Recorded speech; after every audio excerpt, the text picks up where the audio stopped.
Eric, so we're here at the Ryan Garcia show, man. I was just telling his mom and his dad how a lot of people here only come out when Canelo fights, when Mayweather fights, when Pacquiao fights, and they're here for him, and he's only 13-0, man. Just tell us about Ryan Garcia, man. He's an exceptional talent. He's an exceptional talent,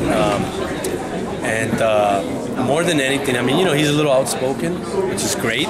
It's refreshing. It's a little bit different in the sport. Backs it up. But he backs it up with the skills. You know, he's got a tremendous hand speed. The footwork's amazing. He's got all the qualities to be a world champion. How fast? He's in a fast-paced world title fight. His goal is to be the youngest active world champion. How high are those possibilities? It's very possible. I mean, he can challenge for a title in 2-3 fights.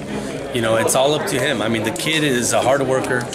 He's very determined, and that's great. You know, that makes our job easier as a promoter because I mean, the kid, you know, he's always on point.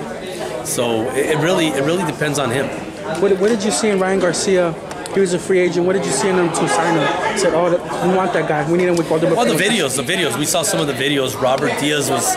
Actually, our matchmaker, Robert Diaz, was the one that was contacted. He brought it to me. We looked at videos, and you know, we liked what we saw. At the pace he's going, man, he could rival Canelo as the face of Golden Boy boxing and boxing period. You know, and that would be a great thing. That would be great, and everybody in boxing has their time.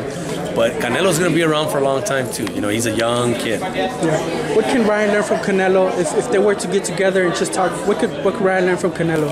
Oh, you know what? Everything. You know, the work ethic, the way Canelo handles himself. You know, not only in the ring but outside of the ring.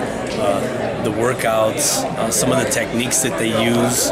I mean, it's always a great experience. You know, Oscar used to open up his camp to young fighters. Many young fighters would go to Big Bear to learn from Oscar.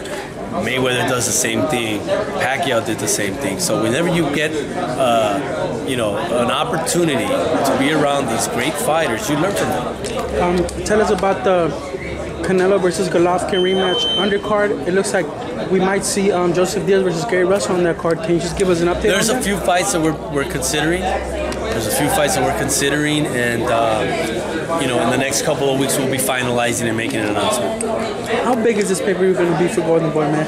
It's big. It's big. I mean, look, it's the Super Bowl of boxing. You know, unfortunately in boxing, we don't have anything close to a Super Bowl, but these big pay-per-views with two big stars, these are our Super Bowls, and everybody from around the world gathers to come and, you know, participate and be around the festivities, because it's not just a fight night. You know, there's so many things that happen throughout the week.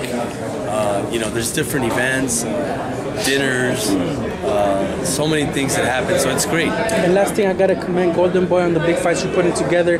It looks like Linares Lomachenko is another one, maybe Matisse Pacquiao. Just tell us about what we can expect in the future from Golden Boy promotions to all the fans out there. We're committed, as Oscar has said it, as all of us have said it, we're committed in making the best fights and giving the fights the fans want to see. We're committed, and we don't just say it, we do it.